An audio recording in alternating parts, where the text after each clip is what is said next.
જય માતાજી મિત્રો, 2-3 દિવસ પહેલા એક પ્રસંગમાં એક અદ્ભુત વ્યક્તિ સાથે મુલાકાત કરી અને આ વ્યક્તિ સર્વોદય વિદ્યા મંદિર મોદજ હાઈસ્કૂલના ભૂતપૂર્વ વિદ્યાર્થી રહી ચૂક્યા અને મુલાકાત દરમિયાન સર્વોદય વિદ્યા મંદિર મોદજના ભૂતપૂર્વ શિક્ષકોને યાદ કર્યા, તેમના શબ્દોને પણ યાદ કર્યા અને મિત્રો આપણે એ પણ કહી શકીએ એમના વિશે કે તેમને ઝીરોમાંથી હીરો બન્યા, શૂન્યમાંથી સર્જન કર્યું એમ પણ આપણે કહી શકીએ। મિત્રો, શિક્ષકના એક શબ્દના લઈ તેઓ આજે ઝીરોમાંથી હીરો બન્યા, એ પણ તેમને સાબિત કરી બતાવ્યું। તો મિત્રો, આજે હું વિડીયોની માધ્યમથી તમને એ વિદ્યાર્થીની મુલાકાત કરાવું છું અને આવનારા સમયની અંદર સર્વોદય વિદ્યા મંદિર મોદજની અંદર તેમનું સ્વાગત કરીશું આપણે અને તેમને પણ બોલાવીશું અને આપણા ભૂતપૂર્વ જે શિક્ષક રહી ચૂક્યા છે સર્વોદય વિદ્યા મંદિર મોદજ હાઈસ્કૂલના તેમને પણ આપણે એક મુલાકાત કરાવીશું। તો મિત્રો, આ વિદ્યાર્થી આખિરકાર કોણ છે, આવો વિડીયોના માધ્યમથી આપણે જોઈએ। જય માતાજી મિત્રો, આજે જોઈ શકો છો વિજયસિંહના સાસરીની અંદર એક પ્રસંગ હતો। પ્રસંગની અંદર તમે જોઈ શકો છો આપણી સમક્ષ વિજયસિંહના મામા સસરા જેઓ કિંમતી સમય કાઢી અને આપણે એક મુલાકાત થઈ। તો આપણા ગ્રુપ વિશે થોડી ચર્ચા કરશે એના વિશે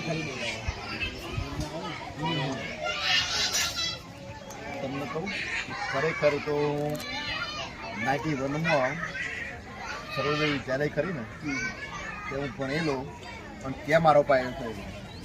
એમાં મારા જીજાજી આર ચૌહાણ એ શિક્ષક,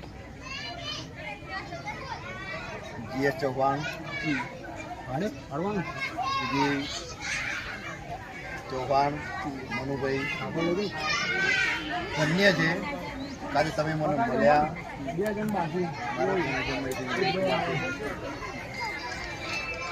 એ જ મારો પાયો છે। આજે સર્વોદય વિદ્યા મંદિર એના સંસ્કારથી આગળ આવ્યો છે, મને તો ખબર નથી, તમે તમારા વિડીયો મેં બહુ જોયા, ધન્ય છે અને તમે મુલાકાત થઈ। નેક્સ્ટ ટાઈમ મારી એવી ઈચ્છા છે કે તમે સર્વોદય વિદ્યા મંદિરમાં ઘણા વિદ્યાર્થીનો બોલાવો અને મને બોલાવો અને મારે જે મને સંસ્કાર આપ્યા છે ને એમને શિક્ષકોએ એ મારે સન્માન કરવું છે।